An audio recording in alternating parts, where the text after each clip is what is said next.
अस्सलाम वालेकुम। सेठी से सवाल के साथ मैं हूँ सैयद आयशा नाज, मेरे साथ मौजूद है नजम सेठी साहब। अस्सलाम वालेकुम। सेठ साहब, अभी हमने जैसे कि इंट्रो में सुना कि बड़ा शो डाउन होने जा रहा है, पता नहीं शो डाउन होने जा रहा है या नहीं, लेकिन ऐसे लग रहा है जैसे ना मामलात अब फाइनल राउंड की तरफ जा रहे हैं। कम अज़ कम मुराद सईद साहब का जो ख़त पाकिस्तान तहरीक इंसाफ के सोशल मीडिया की जानिब से पोस्ट किया गया, उसमें तो यही कहा जा रहा है कि अब हमारी पुरअमन सियासी जदोजहद फ़ाइनल मरहले में पहुँचने जा रही है। फिर उन्होंने अपील की है, उसके बहुत मुंदरजात हैं, पैराग्राफ्स हैं, उसमें बताते हैं वो कि कैसे कैसे कहाँ कहाँ एफ़र्ट्स हो रही हैं जिनके लिए आवाम को निकलना होगा, यकजा होना होगा। लेकिन वो आप अक्सर यू टर्न की बात करते हैं कि इमरान खान साहब कहते हैं लीडरशिप की ये निशानी है कि यू टर्न लिया जाए। यू टर्न लेता है जो, वो लीडर होता है। ऐसे लगता है पार्टी भी उसी फ़लसफ़े पे अमल पैरा हो गई है। वो यूँ कि पहले हमने प्रोग्राम में चलाया है रऊफ़ हसन साहब के बयानात, बैरिस्टर गौहर के, सभी ऐसे लग रहा था कि पीछे हट रहे हैं, अपने आप को अलग कर रहे हैं कि नहीं वो ट्वीट इमरान खान साहब ने की नहीं, अमेरिका से हो रही है, और या फिर ये कि उनके इल्म में नहीं था तो हो गया। और बैरिस्टर गौहर ने लाताल्लुकी का ऐलान कर दिया कि उन्हें तो पता ही नहीं है, ये मतलब कुछ ज़्यादा ही हो गया। लेकिन अब जब कल कोर कमेटी का इजलास हुआ और आज आरिफ अलवी साहब साबिक सदर, उन्होंने भी एक तकरीब से खिताब किया, इंसाफ को इंसाफ दो, ये उसका उन्वान था उस तकरीब का। उसमें भी ऐसे लगा कि वो कायम है अपनी बात के ऊपर, ट्वीट अपनी जगह पर कायम है, और फिर रऊफ़ हसन साहब भी हमें दिफा करते हुए दिखाई दे रहे हैं जिससे वो पहले पीछे हट गए थे। ये क्या हो रहा है पाकिस्तान तहरीक इंसाफ की जानिब से? ये क्या पॉलिसी है कि डट गए? ये पॉलिसी पुरानी है, कोई नई पॉलिसी तो नहीं है।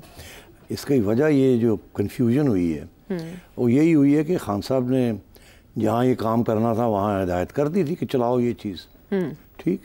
और सारे पार्टी वालों को मेरा ख्याल है कॉन्फिडेंस में भी नहीं लिया था कि इसका फ़लसफ़ा क्या है, खान साहब की स्ट्रैटेजी क्या है, क्यों ये करने जा रहे हैं। अच्छा। तो जब ये हुआ और गवर्नमेंट की तरफ से काफ़ी पुशबैक आया और अटैक आई कि ये देखें गद्दारी की बात, ये है, ये वो, तो मेरा ख्याल है उस वक्त ये लोग सब डिफेंसिव पे हो गए। क्यों? मैंने आपसे दो बातें कही थी। मैंने कहा था कि पीटीआई के अंदर एक तो इमरान खान है जिसका टोटल पावर है, मगर फिर ये छोटे छोटे पावर ब्लॉक्स बने हुए हैं और सारे जो हैं they are not always in contact with Imran. वो जिनको चाहता है मिलता है, जिनको नहीं चाहता मिलता नहीं है। जिसके कभी किसी लोगों कुछ लोगों को ज़्यादा मिलता है, कुछ लोगों को कम मिलता है।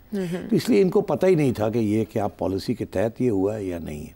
और जब ये counter attack I from the government and from the establishment तो कुछ लोग घबरा गए, बिकॉज कोई साइलेंस था फ्रॉम अडियाला की तरफ से, साइलेंस था जी। और जो भी लोग उनको मिलने भी गए हुए थे वो भी चुप थे। सो सिर्फ यही पता था कि ये चीज़ हो गई है और इसके ऊपर अब सन्नाटा है और शायद हमसे गलती हो गई है जी। इसलिए फिर वो आपने देखा कल 2 दिन जो पीटीआई जो थी बिल्कुल डिफेंसिव पे थी। मगर मेरा ख्याल है अब उनको बता दिया गया है कि ये पॉलिसी है, कोई डिफेंसिव पे होने की ज़रूरत नहीं है। मैंने खुद ये ऑथराइज़ की है, अपना अकाउंट भी जिसके हवाले किया है, जो भी है उसके ज़रिए ये ट्वीट्स जो चलती है मैं इनको मेरी मलकियत है, ऑन करता हूँ मैं, और ये मेरी पॉलिसी के तहत है और आपने बिल्कुल पीछे नहीं हटना। और अब आप इशू करें स्टेटमेंट्स कि इसमें तो कोई गद्दारी नहीं है, कोई कुछ नहीं है। और ये आप बात शुरू कर दी कि जो नवाज शरीफ साहब ने भी 2018 में ऐसी बातें की थी तो उनके वजह से चल रहा था। और आज अगर हम ये बात कह रहे हैं और वो और बात जो कर रहे थे और जो हम आज बात कर रहे हैं वो नोयत तो एक ही है। हम यही कह रहे हैं कि एस्टैब्लिशमेंट इंटरफेयर करती है इलेक्टेड लोगों के मैंडेट के अंदर और आइन के जो आइन के जो तकाज़े हैं, और उसकी वजह से फिर ये जमहूरियत सेटबैक होता है, फिर ये लड़ाई झगड़े होते हैं, रेजीम चेंज होता है, ये सब कुछ होता है।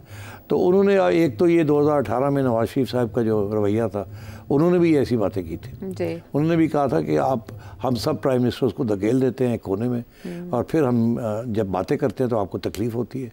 और यही आपने मुजीब के साथ भी किया था और यही आप इशारा ही कर रहे थे, मेरे साथ भी यही किया। हालांकि कोई नवाज शरीफ का लड़ाई झगड़ा नहीं था एस्टैब्लिशमेंट के साथ, एक आध इशू था छोटा मोटा, कोई बड़ा इशू नहीं था। मगर वहाँ मैंने जब आपसे कहा ना कि फैसले हो चुके थे कि मियाँ को निकालना है और इमरान को लाना है, तो उसमें फिर ये इसकी अहमियत नहीं बनती कि जी मेरी गलती क्या थी। इसीलिए तो वो पूछते हैं कि मेरी गलती क्या थी। वो भी बताओ तो सही मैंने क्या किया था जिसकी वजह से आपने मुझे निकाल दिया। और जजों से भी यही पूछते हैं, तो इस्टेब्लिशमेंट से भी यही पूछते हैं, उस वक्त की इस्टेब्लिशमेंट। आज इमरान खान आपकी इस्टेब्लिशमेंट को वही पूछ रहा है और बाजवा साहब को भी यही पूछता रहा और जो अभी आए हैं उनसे भी यही पूछ रहा है। तो मेरा ख्याल है खान साहब ने जो स्ट्रेटजी अडॉप्ट की है वो कामयाब हो गई है। अच्छा, ये हमें तस्लीम करना चाहिए कि सिर्फ कामयाब नहीं हुई, बैकफुट पे डाल दिया है इस्टेब्लिशमेंट को भी और गवर्नमेंट को भी। 2 दिन पहले ऐसे लगता था कि वो फ्रंट फुट पे हैं और ये बैकफुट पे हैं। जब खान साहब ने इंसिस्ट किया कि इसको चलाएं और मियाँ साहब का भी हवाला दिलवा दिया और ये भी कहा कि मैंने जो अभी खबरें जो PTI वाले कह रहे हैं ऑफिशियली कि हमें खान साहब कहते हैं कि मैंने दिया हुआ अकाउंट चलाने के लिए जी। अच्छा, तो इससे मैं ये समझता हूँ कि again a brilliant stroke bye Khan साहब। जेल में बैठ के वो जिस तरीके से इस मामले को हैंडल कर रहे हैं from his parties point of view, it's nothing short of brilliant. हमें ये तस्लीम करना पड़ेगा। और जब हम ये कहते हैं कि उनकी स्ट्रेटजी जो है इस वक्त कामयाब होने जा रही है या लगता ऐसे है, तो फिर हम ये भी फिर पूछते हैं कि एस्टैब्लिशमेंट और गवर्नमेंट क्या कर रहे हैं, इनकी क्या स्ट्रेटजी है, क्या कर रहे हैं। हाँ, तरले ही करते हैं अभी तो दिखाई दे रहे हैं। मुसद्दिक मलिक साहब भी है तो कहते हैं ट्वीट तो हटाओ। अच्छा, अब ये आपने बड़ी अच्छी बात की कि ट्वीट हटाओ।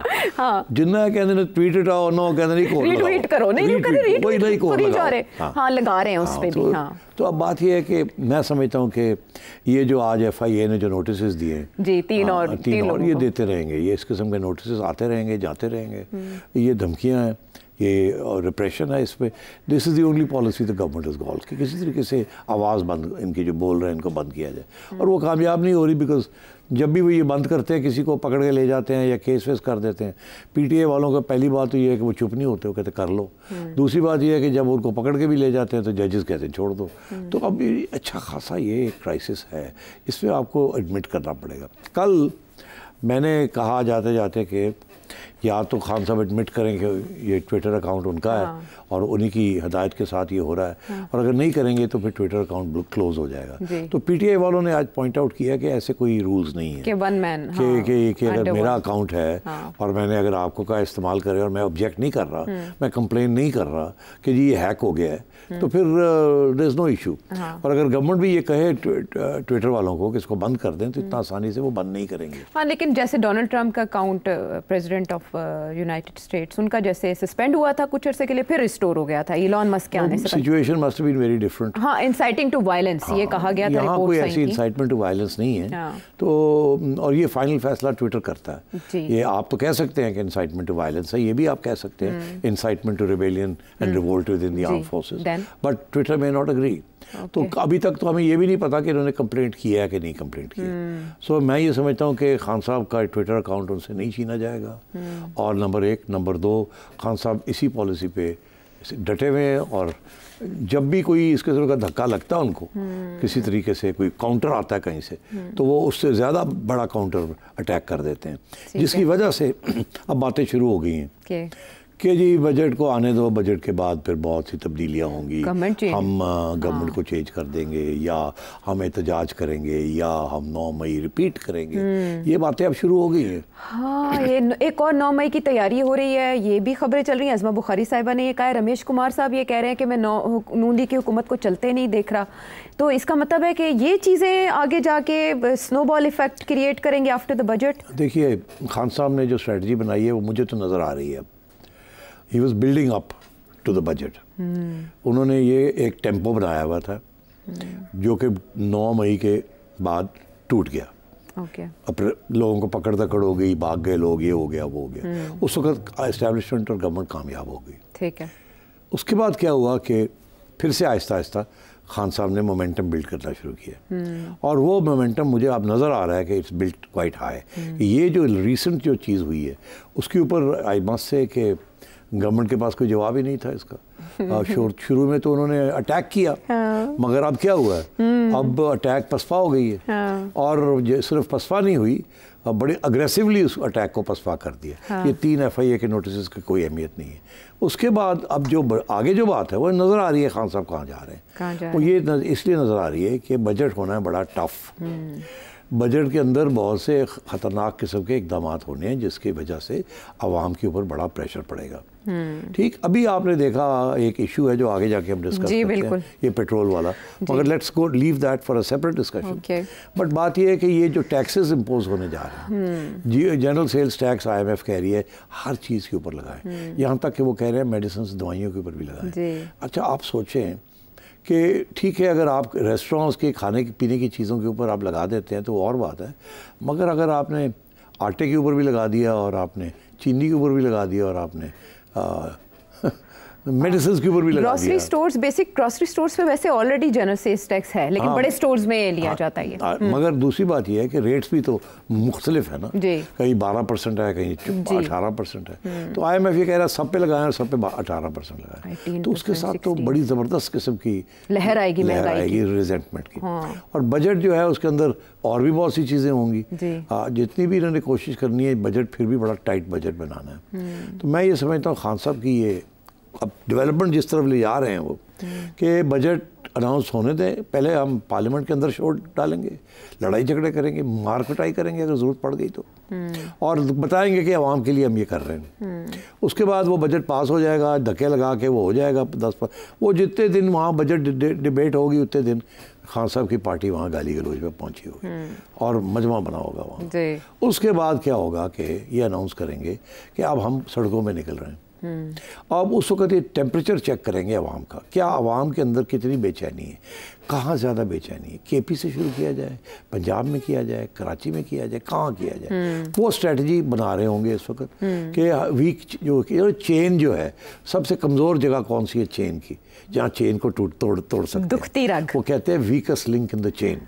अब जाहिर है वो लगता तो ऐसे ही है कि weakest link in the chain is KP। सारा सपोर्ट बेस है उनका, गवर्नमेंट भी अपनी है, वहाँ ठीक ठाक किस्म की एहतजाज भी वो कर सकते हैं।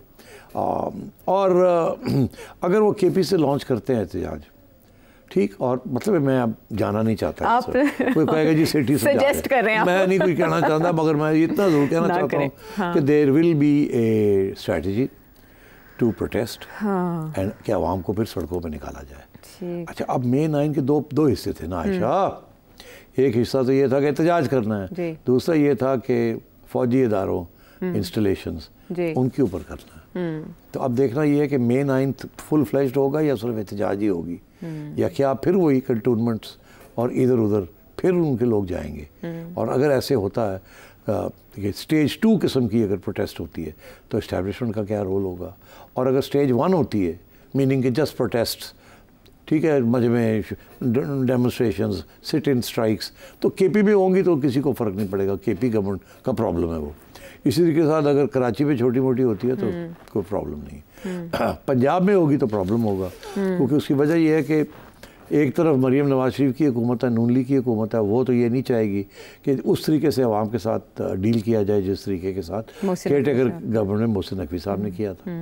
मगर आपने देखें कि जो पुलिस के जो सीनियर अफसर हैं जिन्होंने May 9 के लोगों को कुचला, वो ही वहीं बैठे हुए हैं अभी भी। और वो इसलिए नहीं कि उनको मरीम चाहती है, वो इसलिए बिकॉज एस्टैब्लिशमेंट ने उनको वहाँ बैठाया है कि अगर कोई ऐसी बात हुई we have to do the same thing again. तो डेफिनेटली गड़बड़ तो हो रही है और गड़बड़ होने और जा रही है। अच्छा, मगर ये सबसे बड़ी ख़तरनाक बात ये है कि ये कितनी देर चलेगी। सही बात है, और कब जाके वो चेन टूटेगी या नहीं टूटेगी, और IMF और डोनर्स का क्या रिएक्शन होगा, और इस्टेब्लिशमेंट का क्या रिएक्शन होगा, और ये गवर्नमेंट जो है जो कि फ्रंट फेस है ऑफ द हाइब्रिड रेजिम, क्या ये संभाल सकेगी या नहीं संभाल सकेगी।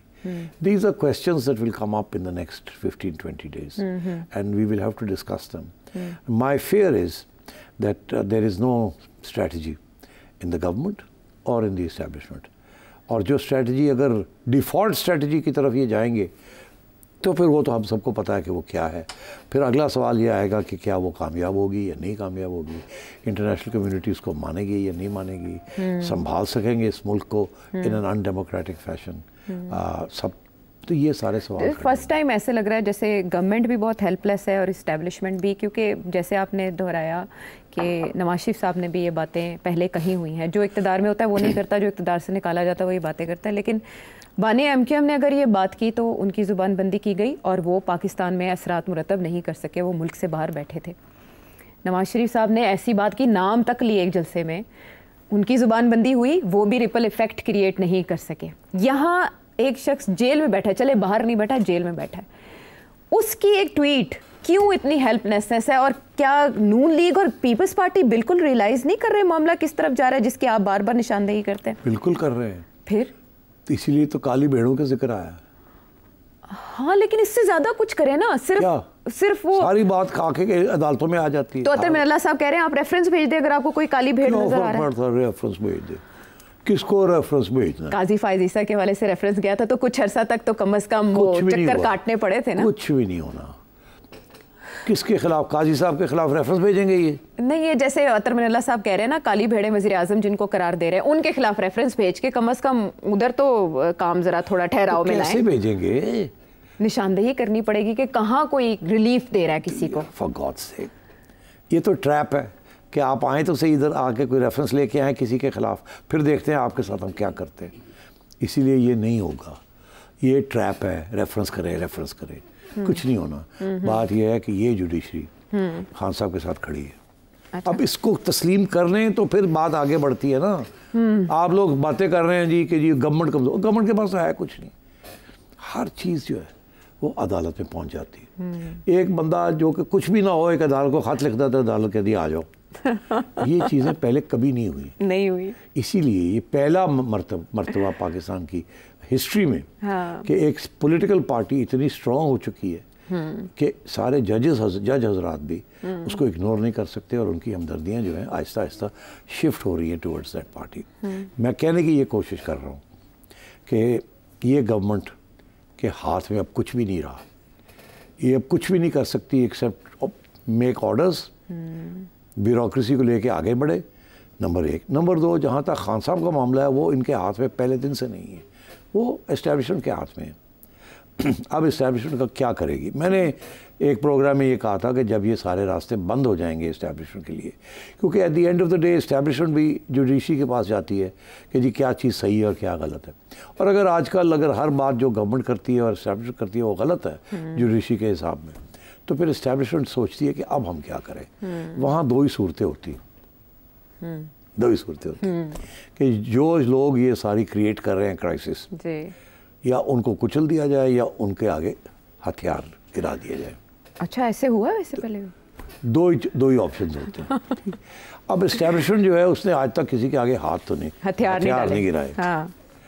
कुचला बहुत, फिर ऐसे ही है ना। और जो उनके पास वो फाइनल जैसे कहते हैं न्यूक्लियर वेपन क्या होता है जिसके जरिए वो ये कर सकते हैं। न्यूक्लियर ऑप्शन कर दे, वेपन को रहने ही दे। चलो न्यूक्लियर ऑप्शन, तो न्यूक्लियर ऑप्शन क्या है? हाँ। ये बाकी चीज़ें तो ट्राई कर ली, जेलों में डाल दिया, बेलें हो जाती हैं, तो इल्ज़ाम लगा दिया, का कुछ नहीं हुआ। 18 मई के जो 9 मई के जो लोग हैं मिलिट्री केसेस भी उनके ऊपर हुए, अदालत ने कहा अभी ठहर जाओ, पनिशमेंट नहीं अदा करनी, हमसे पहले पूछो। वो भी रोक दिया सारा। तो कहाँ जाएंगे ये कहाँ जाएंगे? एक ही रास्ता है इनके पास, उसी न्यूक्लियर ऑप्शन कहते हैं।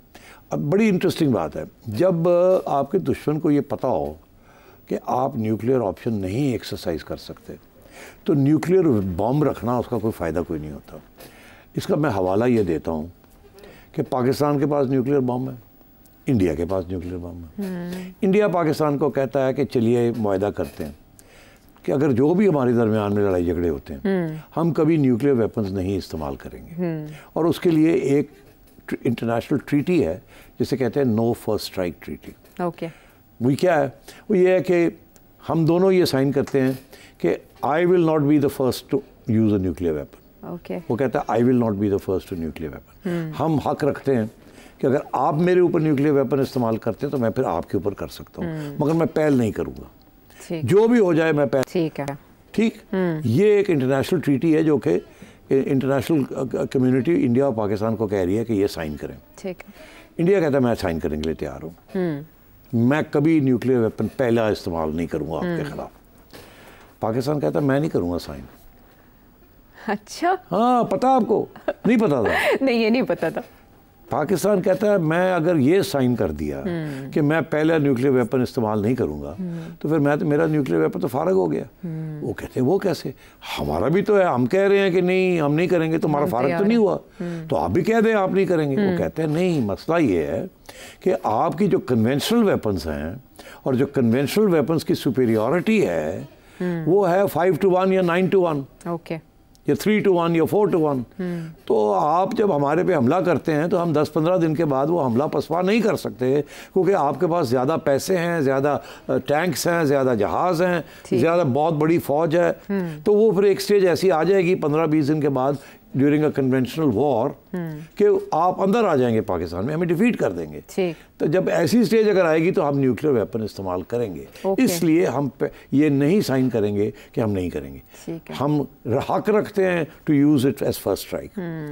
तो ये भी वही चीज़ है। अच्छा, अब अगर पता लग जाए कि कांपे टांग रही हैं और आपने न्यूक्लियर वेपन इस्तेमाल नहीं करना, जो भी वजह है, तो फिर उस न्यूक्लियर वेपन की वैल्यू नहीं रहती। ठीक है, वैल्यू रहती है कि जब तक सबको पता हो कि फर्स्ट स्ट्राइक हम कर सकते हैं। In this case nuclear option यही है ना, आप टेक ओवर कर लें और फिर सबको जेलों में डाल दें और उसके बाद सबको, ठीक, उसके बाद सबसे मुराद सभी है मेरा, हर पूछे ना क्या कौन कौन है उसमें आ जाता है, सारे ही आ जाते हैं। तो उसके बाद फिर और 2-3 दफ़ा ये मुल्क में हो भी चुका है, ऐसे ही है ना। तो अगर ये न्यूक्लियर ऑप्शन इस्तेमाल हो गया तो फिर क्या होगा? तो ये सवाल अभी भी जवाब इसका लोग तलब कर रहे हैं। पीटीआई का ये ख्याल है कि ये न्यूक्लियर ऑप्शन नहीं इस्तेमाल कर सकते। ठीक है, क्योंकि इनमें इतनी बस की बात नहीं है कि ये न्यूक्लियर ऑप्शन करें और फिर इस मुल्क को चलाएं विदाउट सिविलियंस।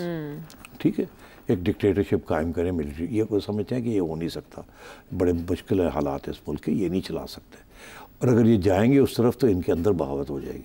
ये पीटीआई की एनालिसिस है खान साहब।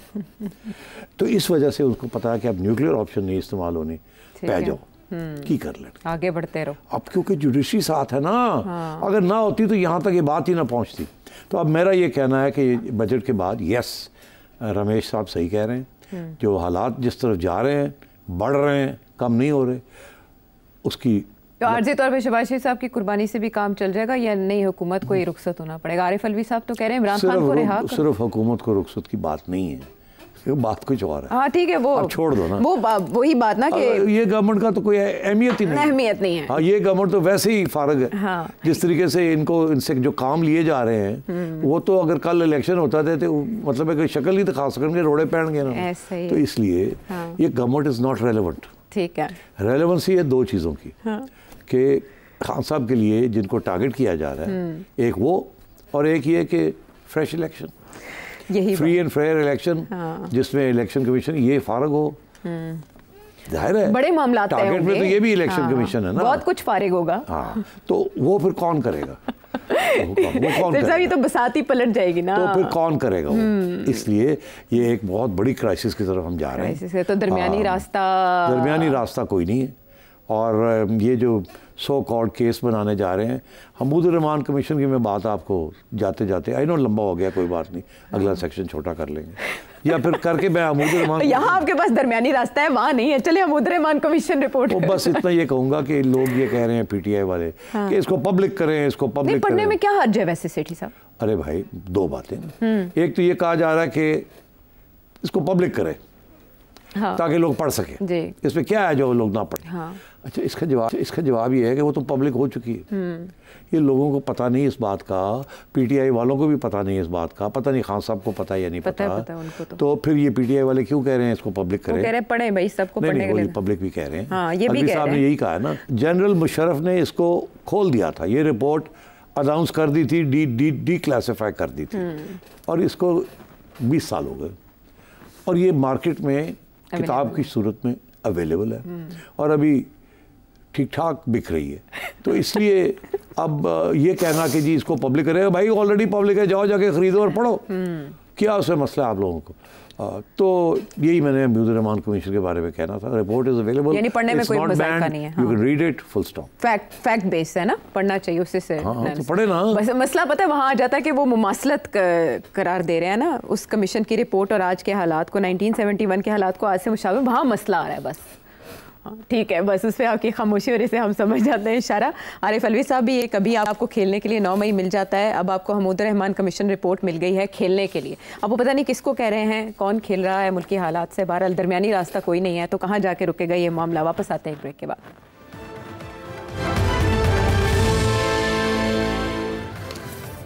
शो में एक बार फिर खुश आमदेद। पिछले जंग में हम ये बात कर रहे थे कि लड़ाई जो है ना इमरान खान साहब वो नेक्स्ट लेवल तक ले गए हैं, वो शहबाज शरीफ साहब या नवाज शरीफ साहब को बिल्कुल भी भाव नहीं दे रहे, बल्कि वो उससे लेवल अप करके विद इस्टेब्लिशमेंट आई टू आई आ चुके हैं।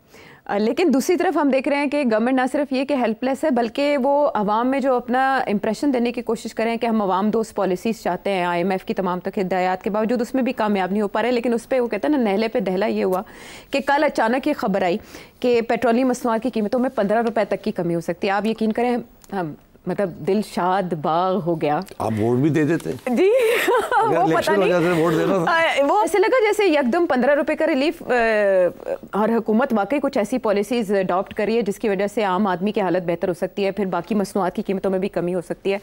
लेकिन रात को 12 बजे जब अनाउंस नहीं हुआ ना, तो ऐसे लगा कोई खिचड़ी पक रही है। फिर 12:30 बजे के करीब जो कीमतें अनाउंस हुई वो 15 क्या 4 रुपये तक की, वो जो कमी जिसका ऐलान किया गया था पेट्रोलियम मसनूआत की कीमतों में। उसके बाद ट्विटर के ऊपर एक बहस शुरू हुई कि वज़ीर आज़म चाहते थे कि 15 रुपये तक का रिलीफ दिया जाए, लेकिन पेट्रोलियम डिवीज़न ने वज़ीर आज़म की हिदायत को, उनकी ख्वाहिशात को नज़रअंदाज किया। ऐसा ही है सेठ साहब? नहीं, देखिए, जो मेरी खबर है वो तो ये है कि ये क्या मैं अब आपको कहूँ, मुश्किल है? नहीं, मुश्किल नहीं है। देखिए, हाँ, शहबाज शरीफ साहब क्या इतने मसरूफ़ थे कि उन्हें पता ही नहीं था कि क्या फ़ैसला काबीना में हुआ है, 15 रुपये का हुआ है या 4 रुपये का हुआ है।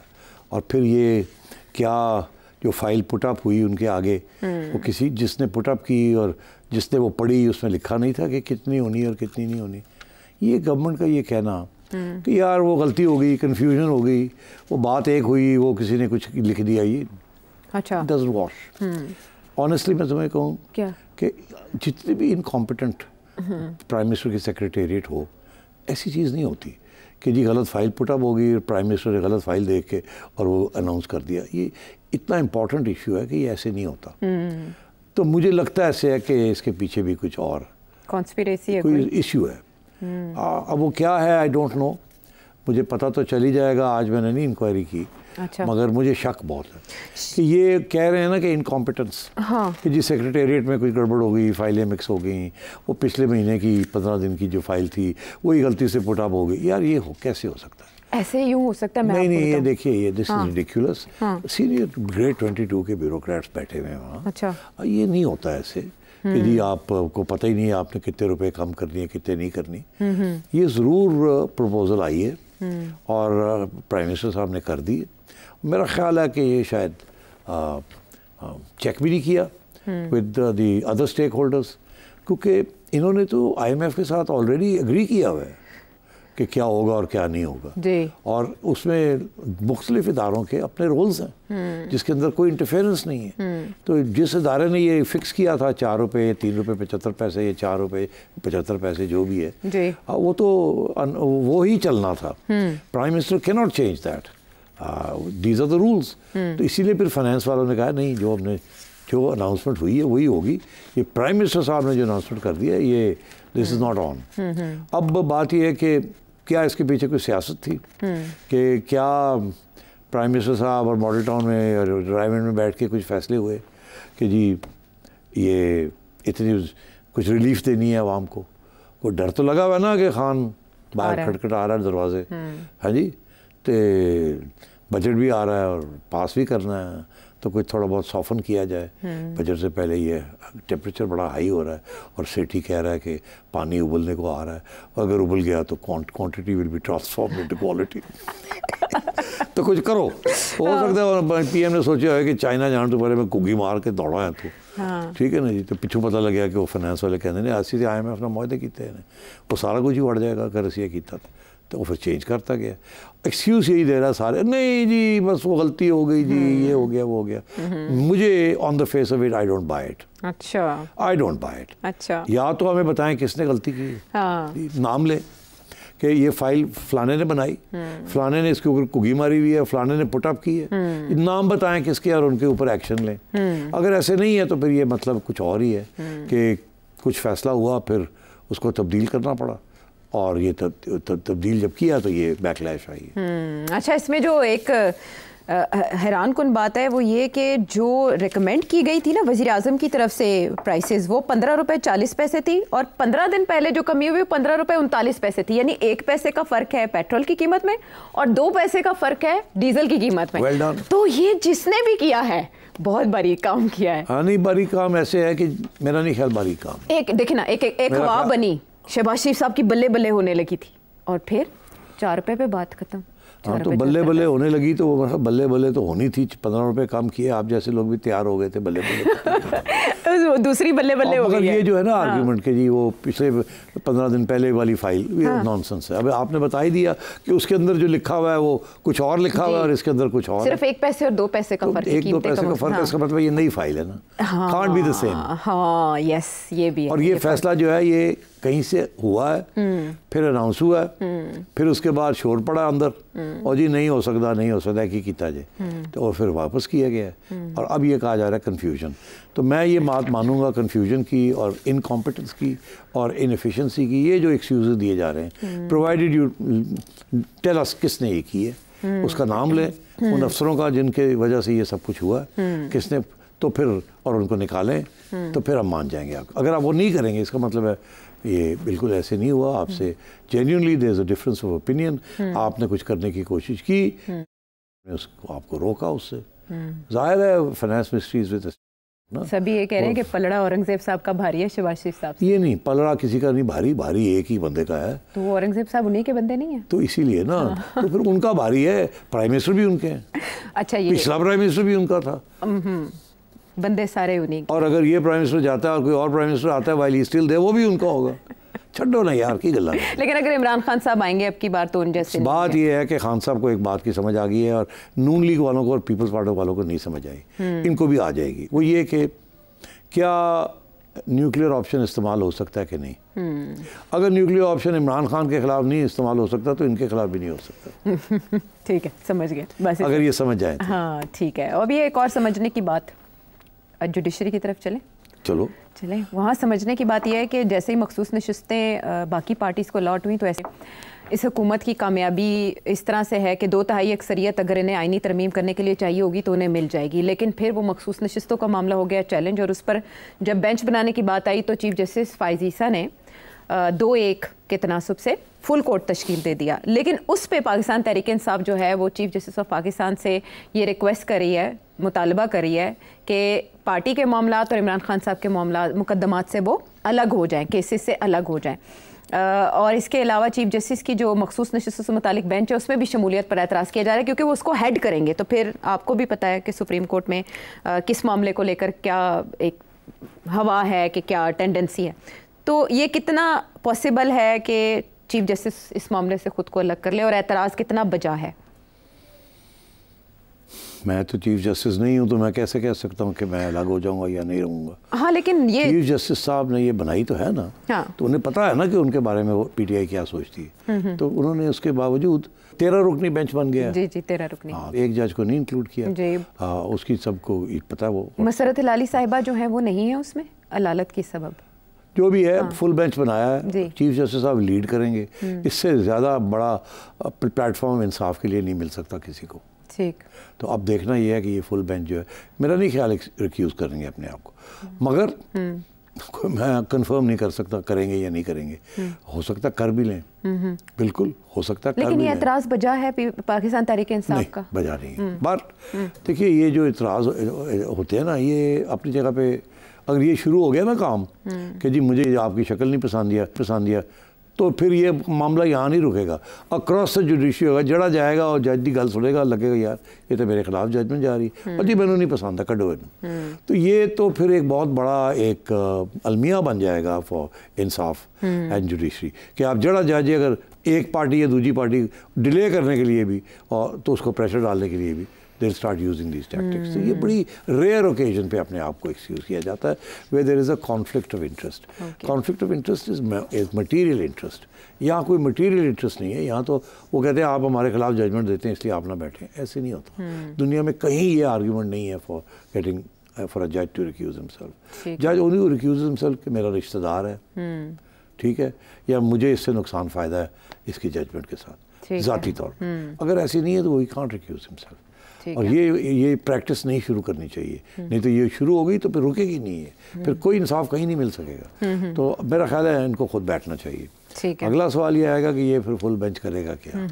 तो अब बात ये है कि पेशावर हाई कोर्ट ने कहा नहीं मिलनी चाहिए, इलेक्शन कमिश्नर ने क्या कहा, नहीं मिलेंगी, नहीं मिलेंगी। चैलेंज हुआ सुप्रीम कोर्ट में वहाँ पहले 3 मेंबर बेंच था, 13 रुकनी बेंच बन गया। जी। अगर तो ये पेशावर हाई कोर्ट की जजमेंट को सपोर्ट करता है सुप्रीम कोर्ट, फिर तो ये मामला ख़त्म हो जाएगा। और अगर नहीं करता और पीटीआई को निश्चित मिल जाती है, फिर मैं समझता हूँ कि ये क्राइसिस और बढ़ जाएगी और बढ़ जाएगी, और फिर पार्लियामेंट को चलाना बहुत मुश्किल हो जाएगा। सो इससे ज़्यादा मैं कहना नहीं चाहूँगा। अच्छा, ये पहली बार ऐसी सिचुएशन है कि मामला किसी एक तरफ जाता हुआ दिखाई नहीं दे रहा, सारे मामले कहीं ना कहीं किसी एक पॉइंट पर जाकर रुक रहे हैं, लेकिन वो होता भी मुश्किल दिखाई दे रहा है। हम वापस आते हैं एक ब्रेक के बाद।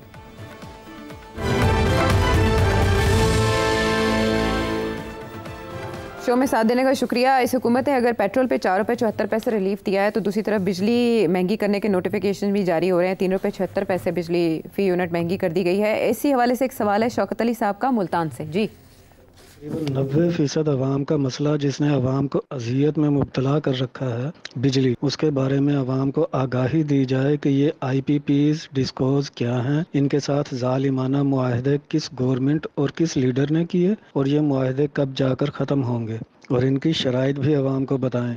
हत्ता के जो कारखाने बंद पड़े हैं, अवाम उनको भी फ़ीस यूनिट के हिसाब से अदायगी कर रहे हैं, और ये कैपेसिटी चार्जेस क्या हैं, और क्या इससे बंद पड़े कारखानेदार भी मुस्तफ़ीद हो रहे हैं? जी मेहरबानी, मैं आपको एक जनरल सी जवाब इसका दूंगा। अगर टेक्निकल का जवाब दिया तो वो लोग कुछ बहुत से लोगों के सर से ऊपर से निकल जाएगा, शायद मेरे सर से भी ऊपर निकल जाए। देखिए, ये 90 की दिहाई में मोहतरमा बेनज़ीर भुट्टो साहिबा प्राइम मिनिस्टर थी, एक एनर्जी क्राइसिस था इस मुल्क के अंदर। तो उस वक़्त ये फ़ैसला किया उस वक़्त की हुकूमत ने कि इंडिपेंडेंट पावर प्रोजेक्ट्स लगाने हैं, प्राइवेट सेक्टर को कहा जाए कि आप पावर प्रोजेक्ट्स लगाएं। और उस सिलसिले में अमेरिकन एडमिनिस्ट्रेशन के साथ भी बातचीत हुई कि अमेरिका से इन्वेस्टमेंट आनी चाहिए, और कोई आने के लिए तैयार नहीं था। तो इन्होंने कहा कि हम आपको बड़े अट्रैक्टिव रेट्स देंगे। उस वजह से फिर 1994 में ये शुरू हुआ सिलसिला कि इंडिपेंडेंट पावर प्रोजेक्ट्स लगे। और यहाँ तक कि उस वक़्त की जो अमेरिकन कॉमर्स सेक्रेटरी थी वो भी यहाँ आई, और उन्होंने भी आके मार्केटिंग स्ट्रेटजी की कि जी हम आ रहे हैं, इतने $1 बिलियन लेके आएंगे अमेरिकन इन्वेस्टर्स, और पार्टनरशिप्स करेंगे पाकिस्तानियों के साथ एंड सो ऑन। तो उस वक़्त 2 इश्यूज़ खड़े हुए थे। एक ये कि इंडिपेंडेंट पावर प्रोजेक्ट्स जो हैं ये तो ठीक है, मगर इनको रेट क्या दिया जा रहा है, और दूसरा ये हुआ था कि ये जो रेट दिया जा रहा है ये बहुत नामुनासिब है, ये बहुत ज़्यादा है, ये बहुत ज़्यादा प्रॉफिट्स कमाएंगे, और ये इतने ऐसे रेट्स इनको नहीं देने चाहिए। जिसमें एक इशू ये भी था कि जो रेट दिया जाएगा वो डॉलर्स में उसको कैलकुलेट किया जाएगा, रुपये में नहीं होगा। दूसरी बात ये थी कि गवर्नमेंट वादा करे कि कम से कम X यूनिट्स हर पावर प्लांट से, जिसकी जो भी कैपेसिटी है, इतने कम से कम लेगी।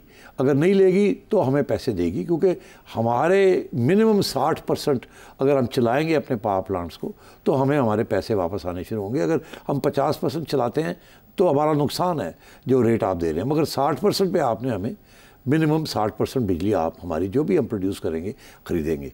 और दूसरा ये कि जो तेल चाहिए हमें वो भी आप सॉवरेन गारंटीज़ के अंदर हमें उतना तेल देंगे जो मिनिमम कैपेसिटी चार्ज है, जिसे कैपेसिटी चार्ज कहते हैं। तो गवर्नमेंट का ठीक है जी, ठीक है जी, ठीक है जी, ठीक है, कोई गल नहीं, कोई गल नहीं, करो करो करो। वो ज़रूरत थी, कौड़ा खोट की अखा बंद करके साइन करी गए। उस वक्त इल्ज़ाम ये भी लगे कि बहुत से किकबैक्स थे इसमें, कि जिन लोगों ने ये लगाए उनको इतने ज़बरदस्त स्वीट हनी डील्स मिली कि उस वक्त की पीपल्स पार्टी गवर्नमेंट ने भी कुछ किकबैक्स मिले उनको to approve these high rates and these terms. तो एक कैपेसिटी चार्ज कि जी मिनिमम आप हम बनाएं या ना बनाएं आप इतने पैसे देंगे। दूसरा ये कि डॉलर के अंदर देंगे आप, 30 साल ये मामला चलेगा, और रुपए में नहीं। उस वक्त किसी का ये ख्याल नहीं था कि डॉलर जो है वो रुपया जो है इतना डिवैल्यू हो जाएगा कि रुपए के अंदर पेमेंट्स बहुत ज़्यादा बढ़ जाएंगी। तो कोई सोचा भी नहीं, और सोचा भी होगा तो बेनज़ीर ने सोचा यार 1994 में मैं अभी ये कर रही हूँ, एटलीस्ट 96, 97, 98 तक मैंने रहना है यहाँ, तो ये उस वक्त तक ये बिजली का मसला हल हो जाएगा, मुझे वोट मिल जाएगा, फिर अगले आते देखा जाएगा। उन्हें क्या पता था 2 साल के बाद उनकी छुट्टी हो जाएगी। मगर फिर मियाँ साहब आए, और मियाँ साहब ने भी ये पॉलिसी जो थी IPPs की फॉलो की। वहाँ भी ये बिजली का बहरान था, आपको याद होगा, और शहबाज शरीफ साहब कहते थे मैं 60 डेज़ 90 डेज़ 180 दिन के अंदर अंदर सारा बिजली का बहरान ख़त्म कर दूँ। तो और यही मामला फिर आगे चला। मुशर्रफ साहब के ज़माने में फिर सोचा गया कि ये तो बड़ी गड़बड़ हो गई है और रोका जाए इस चीज़ को, और ये तो पैसे बहुत ज़्यादा दे रहे हैं। तो फिर वापडा चेयरमैन का ये जॉब लगाया गया, एक फ़ौजी को चेयरमैन बना दिया और वापडा को कहा आप ये सारे IPPs जो हैं इनको घेरें, इनको जेलों में डालें, कुछ फॉल्स केसेस बनाएं और इनको कहें बैठ के मुआहदा जो है इसको चेंज करें। अच्छा, अब क्यों ये इतना आसान नहीं था इसको चेंज करना, क्योंकि हर मुआहदे के अंदर ये लिखा हुआ था कि फ़ॉरेन इन्वेस्टमेंट है, और वो फॉरेन इन्वेस्टमेंट जो है अगर कोई लड़ाई झगड़े होंगे तो अमेरिका में जाके उसके फैसले होंगे अमेरिकन कोर्ट्स के अंदर। तो उन्होंने भी अपना काम पक्का किया हुआ था। तो ये इनको फोर्स बाय फोर्स बंदूक रख के इन्होंने कोशिश की, लोगों को पकड़ के ले गए। हबको का एक बहुत इंपॉर्टेंट केस था, वर्ल्ड बैंक का प्रोजेक्ट था, वहाँ उसको भी जाके बंद कर दिया, उनके चीफ एग्जीक्यूटिव को पकड़ के ले गए ये नैब वाले एंड सो ऑन। और वापडा वाले बड़े प्राउडली ये कहते थे कि हमने इतने अरब रुपए पाकिस्तान के बचा लिए हैं, और इनको फोर्स करके थोड़े बहुत रेट्स को एडजस्ट करवाया गया। वो स्टेज एक थी। उसके बाद क्या हुआ कि सिपैक वो अमेरिकन इंडिपेंडेंट पावर प्रोजेक्ट्स तो और नहीं लगे, मगर उसके बाद क्या हुआ कि सिपैक और चाइना आ गया। चाइनीज़ को भी वही इशू था, बिजली नहीं थी और बिजली चाहिए थी, ये मसला था वो मसला था, पैसे नहीं थे। जो चीनी वालों ने कहा, इन्होंने शरीफ गवर्नमेंट ने साइन करना शुरू कर दिया। इनका ये ख्याल था कि ये CPEC is going to be the biggest project, इंशाल्लाह हम रहेंगे, ये टर्म भी पूरी होगी, अगली भी होगी, और उसके बाद ये खुशहाली आ जाएगी, फिर पैसे आएंगे बनेंगे तो हम दे देंगे चाइना को। और चाइना तो दोस्त है, इतने ड्रामा भी नहीं करेगा हमारे साथ। तो चाइना ने भी लंबे चौड़े दो उन्होंने कंडीशंस रखी। एक कंडीशन ये थी कि हमारे साथ जो मुआहदे हो रहे हैं वो आप पब्लिक में नहीं दिखाएंगे, बिकॉज हम सिर्फ आपके साथ नहीं मुआहदे कर रहे, हम दुनिया में और भी, अफ्रीका में और श्रीलंका में और जगह पे भी हम मुआहदे कर रहे हैं। हम नहीं चाहेंगे हम जो आपको स्पेशल टर्म्स दे रहे हैं कि ये दुनिया को पता चले। एक ये था, दूसरा ये था कि हमें भी कुछ, हम पैसे तो लगाते हैं मगर हमारी भी टर्म्स हैं, हमें भी अच्छे रेट्स मिलने चाहिए। शरीफ साहब की हुकूमत ने कर दिया, सिपैक चलाना है हमने। वो दिन है और आज का दिन है कि चाइनीज़ इंडिपेंडेंट पावर प्रोजेक्ट्स जो हैं वो भी जो है इस वक्त चल रहे हैं और वो पैसे बढ़ते जा रहे हैं जो उनके हमने देने हैं। IPPs के साथ 30 इयर्स कंप्लीट नहीं हो चुके? नहीं, अभी मेरा ख्याल है अभी कुछ 94 में शुरू हुआ था ना, तो 30 कैरिड ऑन ना, कैरिड ऑन।